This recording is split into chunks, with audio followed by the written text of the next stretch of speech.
Issue 13 of Skybound's Transformers series unveiled a shocking twist for Starscream's character, namely that he was once a fairly well-adjusted and productive member of Cybertronian society, a far cry from the violent, egomaniacal would-be tyrant that we all know.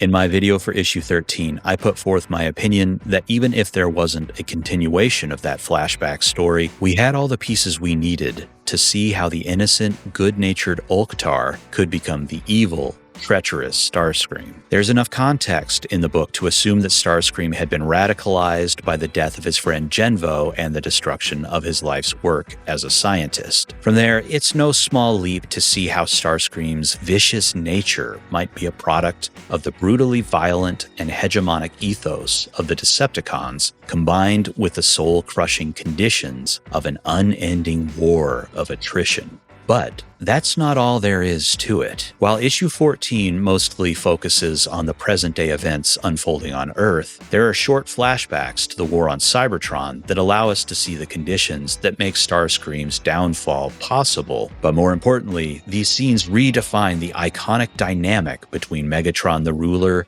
and Starscream the Usurper. I've mentioned this before, but when I was younger, I often questioned how a character like Starscream could ever be friends with Jetfire in the G1 cartoon. Similarly, I also wondered why Megatron kept Starscream around despite the latter's repeated attempts at betrayal. Interestingly enough, I never questioned why the G1 cartoon version of Starscream's existence was seemingly driven by the sole purpose of deposing Megatron. There just didn't seem to be any reason for it beyond an innate ambition and covetousness. Well, Transformers 14 answers both the questions I asked as well as the ones I never considered, creating a fascinating and gratifying reason for why Megatron and Starscream are locked in the dysfunctional relationship that they are often portrayed as having in a wide swath of Transformers fiction. Thanks to the IDW comics and the aligned continuity in general, most recent portrayals of Megatron emphasize his turn towards villainy as being a result of injustice. In these depictions, Megatron is often a victim, at least initially, starting as a charismatic revolutionary that wants to improve society. Then, in time, he veers into his established identity as a destructive tyrant.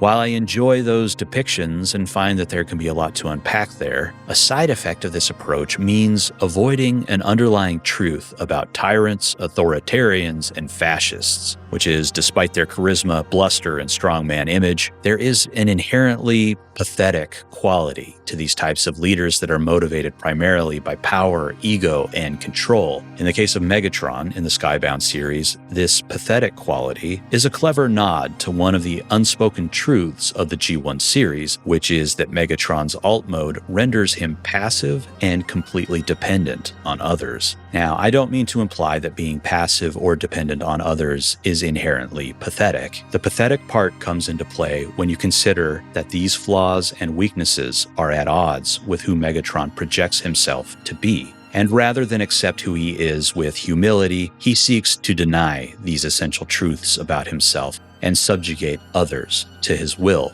perhaps to compensate for his own perceived shortcomings or self-loathing. And that is at the core of what I mean when I use the word pathetic. I'm also not saying that Megatron is not powerful. He is clearly still a formidable leader in this continuity, but the lack of versatility in his alt mode places him within an interesting contradiction, one this series is heavily leaning into, and I have to give big props to author Daniel Warren Johnson for integrating this flaw into the character in such a way that carries substantial implications for Megatron and the Decepticon cause in general. Megatron wants to be at the center of everything. He wants to control everything. He wants to dominate everything. But in order to do it fully, to utilize his lethal alt mode, he requires an executioner to enact his will. Thus, he turns this flaw into a method of delivery for control. And he appears to have been given a gift that will enable him to coerce that executioner into compliance with his wishes. It's already been hinted at that this iteration of Megatron has special powers beyond what we might normally expect, as we saw him reattach his left arm with ease in the Energon Universe 2024 special. And here it is revealed that he is apparently able to inflict psychic pain on his minions until they do his bidding, fittingly calling to mind the 1986 animated movie Galvatron's fate as a puppet of Unicron, and reframing it here as some sort of karmic cycle.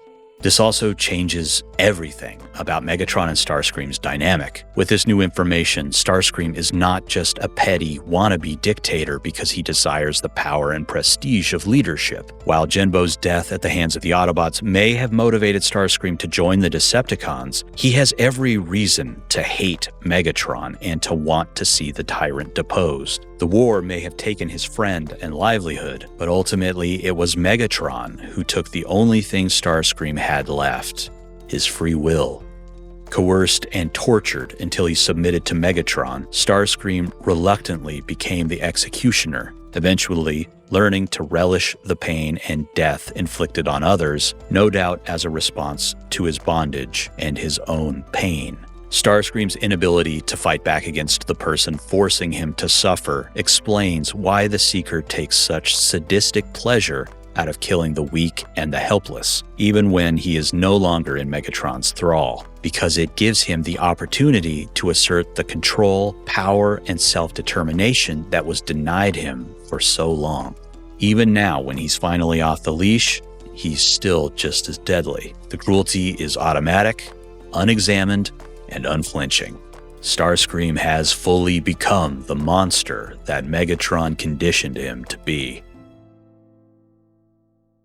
Taken together, issues 13 and 14 form a nice interlude between the closing of the previous story arc and the next one, but based on the covers for the upcoming issues, the events of this issue, set in the present day, will feed directly into some of the big conflicts during this arc. As with the previous two volumes, Johnson is taking inspiration from the G1 cartoon continuity here, as these two issues are a fun tee-up for the Energon Universe equivalent of Starscream's Brigade. Of course, just like the previous nods to the original animated series, Johnson is putting his own spin on these pre-existing ideas to ensure that while there is a noticeable point of inspiration, it's altogether an entirely different story, so it never feels like a retread of all the old hits, instead building a vibrant new continuity that pays tribute to what came before without being shackled by it. The series continues to take risks in terms of weird little idiosyncratic things, and I think they're definitely paying off. The fact that the creative team attached Starscream to a hiss tank is just one example among many of things the Transformers team are doing to shake things up and differentiate their continuity from previous ones.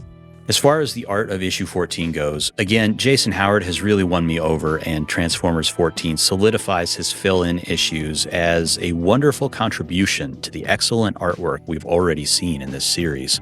I love this two-page spread at the start of the book. Besides revealing one of the biggest surprises of the series so far for me, it's just an all-around excellent image, I think. Obviously, the big draw here is Starscream connected to the hiss tank, but I love the background as well. The first time I read the book, it didn't really register that the trees are really just splotches of ink in the shape of trees and lacking line work that denotes specific features. It's a small detail, but one that I find to be beautifully impressionistic. That was the sort of thing my eyes just kind of flew past initially. When I stopped to really look at it, it made me appreciate it more. The trees are further brought to life with splotches of color, which looks very nice, and actually, all of the earthy tones used in this image are just very pleasing to look at. I love all the different varieties of green at work here, from the sky to the mountains to the grass beneath the character's feet, or treads in the case of Starscream. This page is also worthy of bringing attention to, as this grid in the background is just a really cool bit of storytelling detailing Starscream's descent and embrace of violence. Overall, just a very unique page in my opinion, and again, the color work takes a great visual idea and makes it even better with this lovely use of blues and pinks. Even something as simple as this blast from Megatron's gun mode. I'm not even sure how to explain why I like it so much. There's just something about the usage of color here that makes it much more striking and exciting to me, which in turn elevates the entire page. While the general tone of the story was much more lighthearted and bittersweet in issue 13, there were more dramatic and intense moments as well, and I praised Howard for being able to navigate both with great skill. The gulf between the lighter and heavier moments is much more extreme this time around in issue 14. Lighthearted moments take a backseat to darker scenes of violence and manipulation. These sinister and shocking moments work just as well as the lighter fare, demonstrating the versatility of Howard's cartoony style. One of the most disquieting moments for me was when Horton wakes up in the severed slab of Cybertron, with Starscream's splinter group consisting of the Combaticons and Astro Train praising their new leader. The sense of dread and menace leading up to the deaths of the Mars personnel is palpable, and then it all happens shockingly fast once it starts popping off. I wondered if these characters might stick around for a bit, sort of as something of a callback to Starscream teaming up with Dr. Arkeville, but given the story laid out to us over the course of these two issues, never before has Starscream's murderous cruelty made more sense. So I'm not surprised that with the exception of Martin, these characters didn't last long. Speaking of, after some relatively small changes to the running body count total, this time we're getting a more substantial amount. During the flashback, we've got 4 Autobots total from this page, and then it gets a little trickier. Here's a breakdown of how I'm counting the casualties on this page in the background grid based on what I can see and infer from the context. I might be off a little bit, but based on the bodies that I can see, this is where I landed. 17 casualties on this page. I'm also counting the 3 heads surrounding Starscream in the foreground, so I guess technically 20 on this page. And then there's 3 for Raz, Clayton, and Horton, leading us to a total of 27 for this issue. So a pretty significant body count this time around, especially compared to the last 2. And judging by the preview for issue 15, it's just going to keep ramping up from here. But that's it from me. Let me know in the comments if you think I'm way off in my analysis of Megatron and Starscream, or if you agree or you have a different take. And also just let me know your general thoughts about this issue. I really enjoyed this little 2-issue mini arc. And there's some very exciting stuff in the pipeline. Volume 3 is subtitled Combiner Chaos, and we know Bruticus is coming, so yeah, can't wait. Anyway, thank you for taking the time to watch this. It's greatly appreciated, and I hope you have a good rest of your day. Goodbye.